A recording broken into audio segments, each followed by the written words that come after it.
Friends, நீங்க இன்ஜினியரிங்ல civil, mechanical, ட்ரிபிள்இன்னு சொல்லக்கூடிய department எடுத்து கவர்மெண்ட் வேலைக்கு போகணும்னு ஆசைப்படுறீங்களா? உங்களுக்காகவே நம்ம ஆர்ஆர்பின்னு சொல்லக்கூடிய ரயில்வே ரிக்ரூட்மெண்ட் போர்டுல இருந்து ஜேஇ நோட்டிபிகேஷன் அப்படின்றது விட்டுருக்காங்க. இந்த ஜேஇனா ஜூனியர் இன்ஜினியர் சொல்லக்கூடிய நோட்டிபிகேஷன். இதுல யாரெல்லாம் எழுதலாம்னு கேட்டா மெக்கானிக்கல், சிவில், ட்ரிபிள்இன்னு சொல்லக்கூடிய 3 டிபார்ட்மெண்ட்டும் எழுதலாம். ஸோ இந்த அப்ளிகேஷன் எது வரைக்கும் நம்ம போட்டுக்கலாம் அப்படின்னு கேட்டீங்கன்னா, இந்த அப்ளிகேஷன் எப்போ வந்தது அப்படின்னு கேட்டீங்கன்னா, அக்டோபர் மாசம் 30ஆம் தேதி இந்த நோட்டிபிகேஷன் அப்படின்றது வந்தது.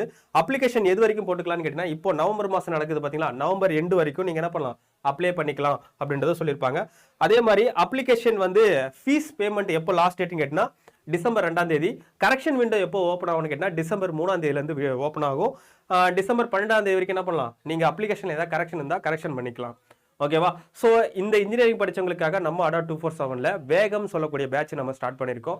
இதுல CBT 1, CBT 2ன்னு சொல்லக்கூடிய ரெண்டுத்துக்குமான கிளாஸஸ் நம்ம கொடுத்துட்டு இருக்கோம். இந்த பேட்ச்ல ஜாயின் பண்ணணும் விருப்பப்படுறவங்க கீழே தெரிய நம்பருக்கு கால் பண்ணி டீட்டெயில் எல்லாத்தையும் கேட்டுட்டு ஜாயின் பண்ணிக்கோங்க. இதே மாதிரி ஜேஇக்கான அடுத்தடுத்த விஷயங்களை நான் உங்களுக்கு சொல்ல ரெடியா இருக்கேன். மீண்டும் அடுத்த வீடியோல பார்க்கலாம். அனைவருக்கும் நன்றி.